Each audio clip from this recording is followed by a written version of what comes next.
It was a busy day today, John, as the Eagles making news for a couple of reasons at the NovaCare complex. Very interesting setting up there. It was like somebody's living room. They were just like sitting in like two leather seats, just firing just firing questions at them from like the comfort of their own home. Exactly. It's a house. There's a new media center. We're basically in a little house. So it's nice, except for it's outside the actual facility, so you don't have the same kind of access. But there's a lot more room. There's a lot more seats and couches. And you saw Howie joke it was a firehouse chat. We all laughed at him because he meant to say, meant to use Teddy Roosevelt, but he said firehouse instead of fireside. Fireside, right. All right, well, let's take a look at some of the things that Howie and Doug Peterson had to say. Let's start with Fletcher Cox, obviously, because he is on the team. A lot of people wondering what's going on with the contract. There have been some people who have suggested, well, if you can't get a deal done, maybe you think about trading him. It sounded like Howie Roseman was not too interested in that option. Yeah, he tried to shut it down because I think until the Eagles make their intentions known on draft night as far as whether they try to move up for the quarterback, a lot of people are just speculating that Fletcher Cox could be put in any potential deal. But as we've talked about on the show numerous times, I think people don't realize the value isn't necessarily the same as, say, a first-round pick simply because of how much you have to pay Fletcher Cox. And a lot of teams don't have the cap space to do it, number one. And number two, when you add whatever it's going to be, 50, 60 million in guarantees, all of a sudden, that's a big deal for any potential trade partner. So it was never going to happen, and Howie was just trying to shut it down completely today. He was not at the workouts today. He won't be all week. Also, Darren Sproles. What are actually the workouts this week? Well, tomorrow's the first day they'll be on field, and they get to have one pre-draft minicamp because they have a new coach. So every NFL team that has a new coach, we talked about it a couple weeks ago, they can come in for strength and conditioning 2 weeks early, and they get this one voluntary minicamp before the draft. So teams that have veteran coaches, they're not allowed to do that. But because the Eagles made the change, they'll be taking advantage of it, and that's what starts tomorrow. John McMullen's with us, 97.3 ESPN.com. Howie Roseman and Doug Peterson both speaking today. Doug Peterson seemed like he had a lot more to say. Let's start with Paxton Lynch. He kind of indicated that he is not a guy that the team is interested in. Did you get that same feeling? Because he seems like the most likely guy to be there at number 8. Yeah, I did. You know, these pre-draft availabilities are sort of an exercise in, vagueness. But the one thing that Doug was kind of above board about is the realization that, hey, if we're forced to stay at number 8, we're probably not going to pick Paxton Lynch. Even though he said he's a very good player and for a certain team, he could be a franchise-level stabilizer, it's pretty obvious the Eagles don't believe he's worthy of that number 8 overall pick. He's an interesting guy. I watched the 3 Gruden quarterback camps this weekend, and I got to say, I left more impressed with Goff than I was, before I watched that. Wentz, I don't really know where I feel on him. I was very impressed with Paxton Lynch after watching that, and he was the kind of the guy of the 3 that was the most hyped about entering the year. Why is Lynch the 3rd of these 3? I think it comes across, most scouts think he's very raw. He's not going to be ready, certainly right away, and probably not to be an upper-level echelon quarterback if he even ever hits his ceiling. You're talking about a 2 or 3 year period. So I think that's the main concern. The fact why people are so in love with Carson Wentz, it's twofold. Number one, the physical skills are out of the building, off the charts, as far as arm strength, measurables, athleticism. And then as weird as it sounds, because he played at North Dakota State, and obviously that's an FCS school, and the level of competition is not good, they did play a pro-style system at least.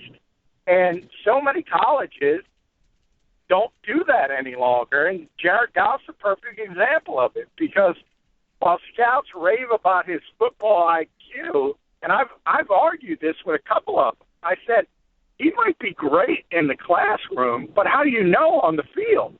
Because he ran that bear raid offense in California, which is a spread offense, similar to what Chip Kelly did here the past 3 years.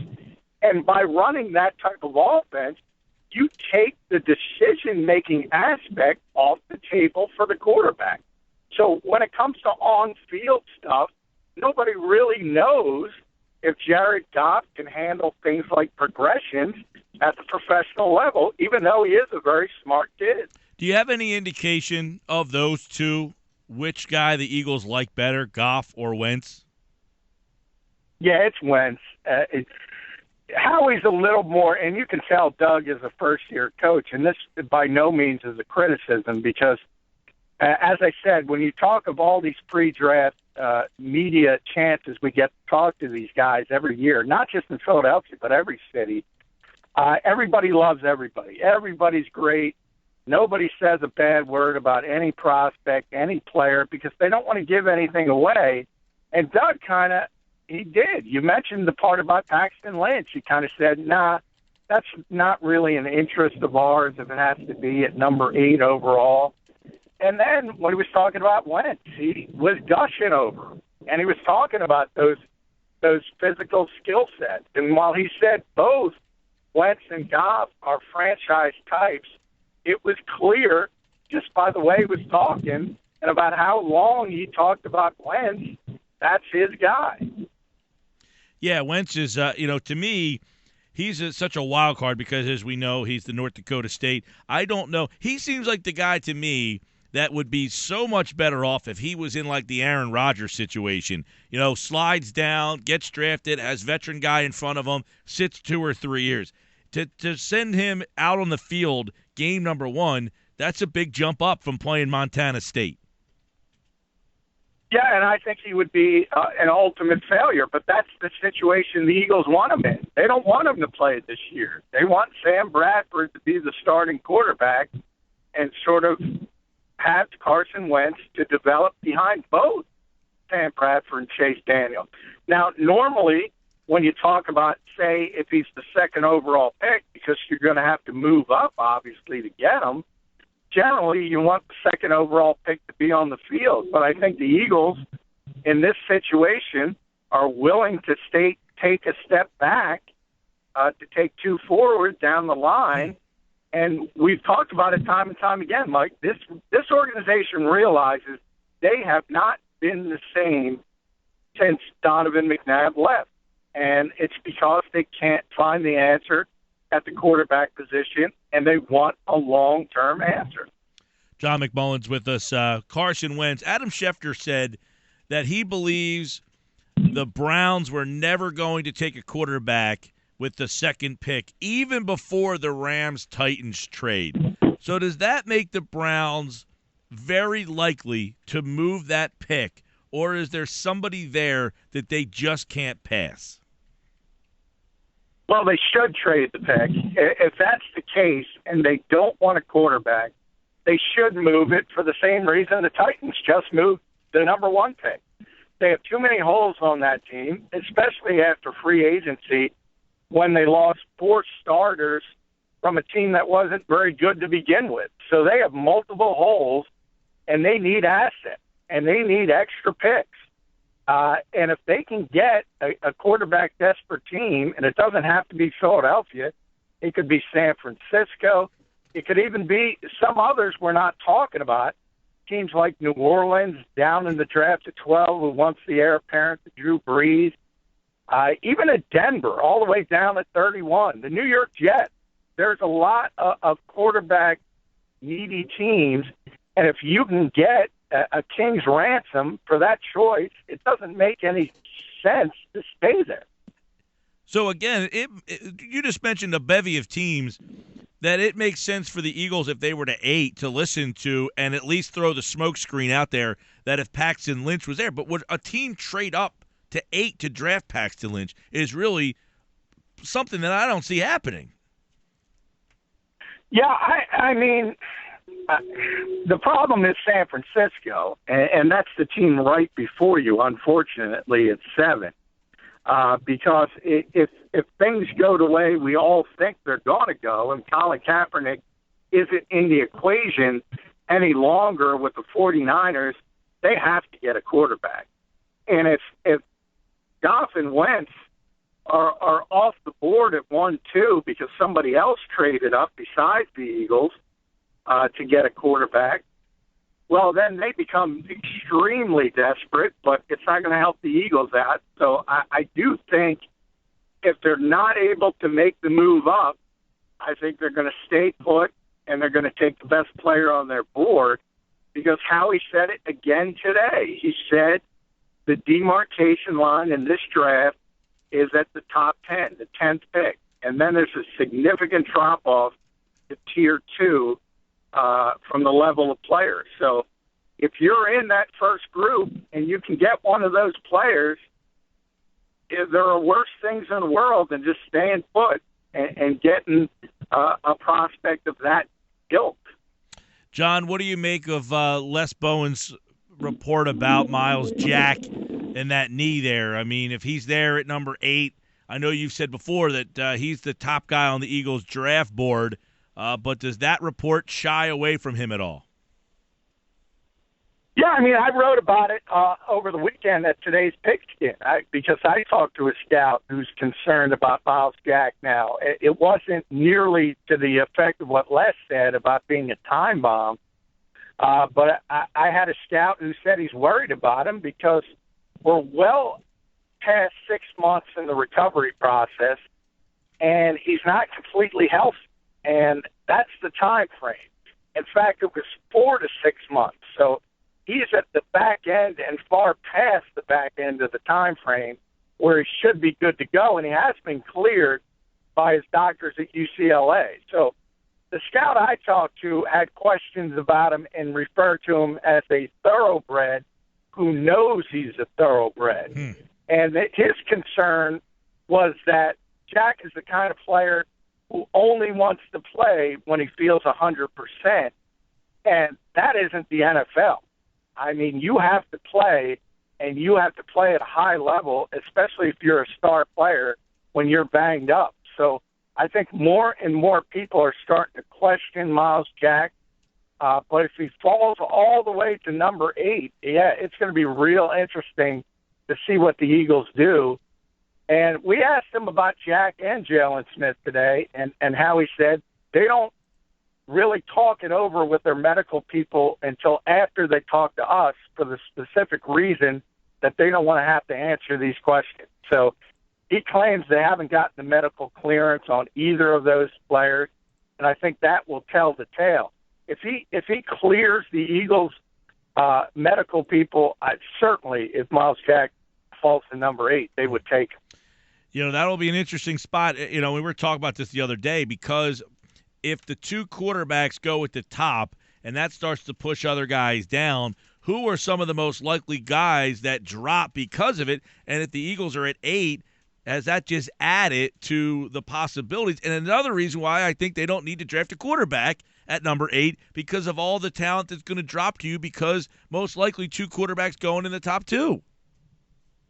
Yeah, I kind of agree with you, because remember, the best players in this draft aren't the quarterback.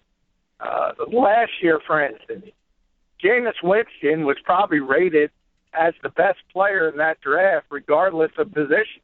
That was just the reality of it. That's not the case. People realize that whether it's Laramie Tunsil, whether it's Jalen Ramsey, whether it's a healthy Miles Jack, these are all better football players, all better prospects than either Jared Goff or Carson Wentz.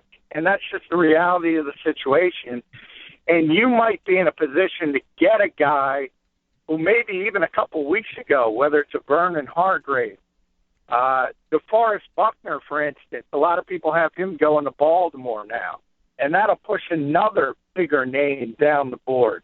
The Eagles are going to be in a position at number 8 to get a really, really good football player. Right. And again, it could be a situation. Do you see a guy like Joey Bosa now falling there, and is he a guy they should consider if he's on the board at 8, because of the position he plays? Yeah, I mean, I think so because he projects me as a versatile guy. And while obviously he's a defensive end, I think he's so athletic, you could sort of move him inside in the nickel to be a pass rusher.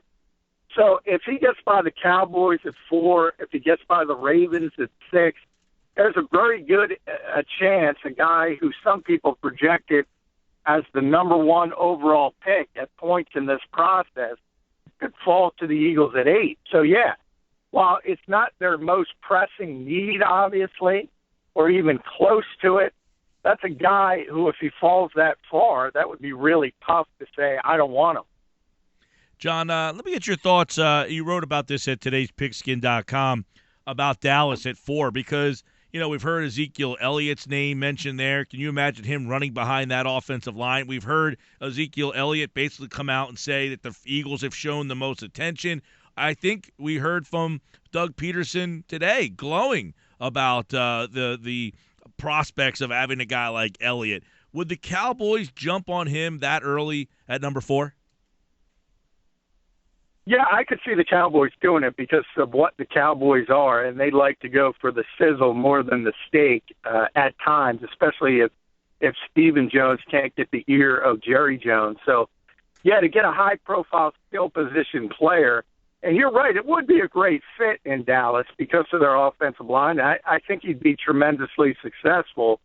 At the same time, I just don't think the value is there for the position. If you look at it, I was just looking it up today, as a matter of fact. In the last 7 drafts, Mike, there have been 3 running backs picked in the top 10. And it was C.J. Spiller, Trent Richardson, and last year, Todd Gurley, who had a very good season and obviously projects to be a very good back for a long time. But if you're looking at that and you're getting players like Spiller and Richardson, I don't like your odds. And I just don't think the position is worth the value at 8, never mind 4. But I think the Cowboys are more likely to make the mistake than the Eagles. And I say that while you're completely 100% correct. Howie Roseman and specifically was raving about Ezekiel Elliott today. But that made me put up my antenna because anytime you're here, they don't want to give up any information. But all of a sudden, Howie's raving about this one kid. Didn't make a lot of sense to me, and I think it was the perfect example of a swerve in the lead-up to the draft. Give me your thoughts on – and by the way, Elliott, being – as we've talked about before, he's probably not Adrian Peterson or maybe Todd Gurley, but he is, the clear-cut best guy in this draft. Who after that? Is there a lot of depth at running back in this draft, or is there, it seems like there's guys in every draft that no one's ever really heard of, and that's one of the things that makes you kind of wonder. But if you get a guy that's a 1,500-yard back who can catch the football, it's really I think Elliott is a very interesting case because of what Gurley was able to do and come in for that Rams team last year. Well, I think Elliott would be a tremendous back in the 90s, early 90s, during, for instance, Emmitt Smith's era, because he's a true 3-down back. Right. And the fact that he can run the football, catch the football, and even pass protect. And that is very, very rare. The third point, especially with young backs coming into the NFL. But while I say that, and I think it's tremendous, the game has changed. It's just not as important. And that versatility isn't as meaningful as having a really, really explosive guy. And that's where I think he doesn't compare with a player like Gurley or certainly Adrian Peterson, who are just explosive runners. I don't think he's that. And, you have to go back 30 years in the Eagles' history to find them taking a running back in the first round, and that was Keith Byers in 1986. number 10 overall pick. That didn't work out. Was a great role player. People love him, but that's not what you want from the 10th overall pick. You go back 3 years from that, they picked Michael Haddock at number 8 overall, the exact same pick they have now, and he ended up averaging like 3 yards a carry. And that's in an environment where running backs matter. For the life of me, I can't imagine this team taking Ezekiel Elliott, but if I'm wrong on draft night, you're welcome to lambast me all you want. And by the way, Mike, you talked about running backs in this draft. Derrick Henry is probably the second best from Alabama. And Thomas Rawls, we talk about in Seattle, the kids in Kansas City, you can get at least committee-style backs in the 4th, 5th round. And that's really all you need in today's NFL. Yep. Again, I have been very anti-drafting a running back high in the draft. So I'm a little torn on this because I really do like Elliott. I think he's a difference-making player. And quite frankly, I think you saw last year the Eagles did not have a difference-making player at that position. And when you don't have a great offensive line, sometimes you need a guy that can make a mediocre line look good. And we'll see. I don't know if the Eagles line better than mediocre. Last year it was mediocre. I think I'm being kind. 9 days to the NFL draft. John, you wrote about Chip Kelly and San Francisco over the weekend as well. Today's Pigskin. Are we already having issues in the Chip Kelly 49er match? Well, we got our first report of it, and that didn't take long. They haven't even hit the field. They get to hit the field the same as the Eagles tomorrow. And already there's one report that Trent Baalke and Chip Kelly aren't getting along. And while I can't confirm it, and Brian Baldinger is the guy who said it, and obviously he's very close to the Eagles in the Eagles front office, and he could be getting fed information from an organization that's still bitter at Chip. But while I say that, would it surprise anybody if Chip Kelly wasn't getting along with somebody? Not at all. Exactly. And it's going to happen sooner rather than later because you have Baalke on the other side who couldn't get along with Jim Harbaugh, who's a very headstrong coach. There's no question about it. But if anything, Chip's worse than he is. So this is a marriage doomed to failure before it even began. The only difference is Chip can't complain about not having a football guy there because Tom Gamble's there and Baalke, who's got much more experience doing personnel at the NFL level than Chip Kelly. So he can't complain about that. But as I wrote, people that tend to complain will find a reason to complain. And he'll come up with something else. Yeah, I'm not surprised at this at all. Good stuff from John over at Today's Pigskin. Check that out for his national football coverage. For all the Eagles news and notes on the NFL draft, head to 97.3 ESPN.com. And currently, John's got a great piece up regarding Fletcher Cox, future in Philadelphia. And you in the must-read section, go to 97.3 ESPN.com. At the top of the page, click on McMullen's Eagles coverage for all of the NFL news and notes. And, of course, John will be live at the NFL Draft Day Thursday at Tailgaters when we give away that party. We have another chance, that trip. We have another chance for you to qualify coming up in just about 6 minutes from now. John, we will talk tomorrow, pal. All right. Thanks, Mike.